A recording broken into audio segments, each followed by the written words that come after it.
અમારી આ જાગરણ યાત્રા છે. આવતીકાલે ગીતા જયંતિ મહોત્સવ 2025 ભુજની અંદર એક ઐતિહાસિક ઘટના ઘટવા જઈ રહી છે.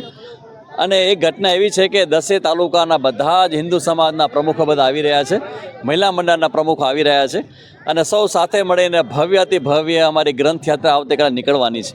તો એની જાણ આખા ભુજને થાય, કેમ કે ભુજ આજે હોસ્ટ બન્યું છે અને આવતીકાલના પ્રોગ્રામનું આખું યજમાન ભુજ બનવા જઈ રહ્યું છે. તો ભુજની પ્રજાનો ખ્યાલ આવે કે આવતીકાલે અમારી એક ગ્રંથ યાત્રા છે.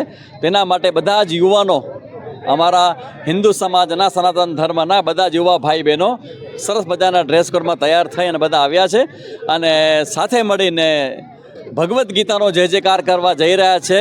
ભગવદ્ ગીતાનો જય જયકાર અને રાષ્ટ્રનો પણ જય જયકાર, એ ભાવના સાથે ધર્મનિષ્ઠા અને રાષ્ટ્રનિષ્ઠા એ બંનેનો સમન્વય, એટલે અમારી ગીતા જયંતિ 2025 એવી છે કે આ બાઇક રેલીમાં મોટે ભાગે મહાત્માઓ હોય ને, એ ખાલી તમને ઝંડી બતાવે ને બાઇક રેલી સ્ટાર્ટ કરે. આજે મહાત્માઓ પોતે આખી બાઇક રેલીમાં સાથે રહેવાના છે. આની અમારી મોટી વિશેષતા છે.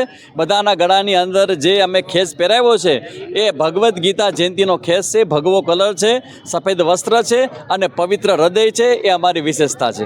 અહીંથી અમે જઈશું ભાનુશાલી નગર, ત્યાંથી અમે લેવા પટેલ હોસ્પિટલ, ત્યાંથી પ્રમુખ સ્વામીનગર, ત્યાંથી નુરાની થઈ કોમર્સ કોલેજ રોડ અને ત્યાંથી મંગલમ 4 રસ્તા, ત્યાંથી અમે જઈશું એસટી બસ સ્ટેશન, ત્યાંથી વીડી સ્કૂલ અને ત્યાંથી પાછા જુબેલી પૂરી કરશું અમે.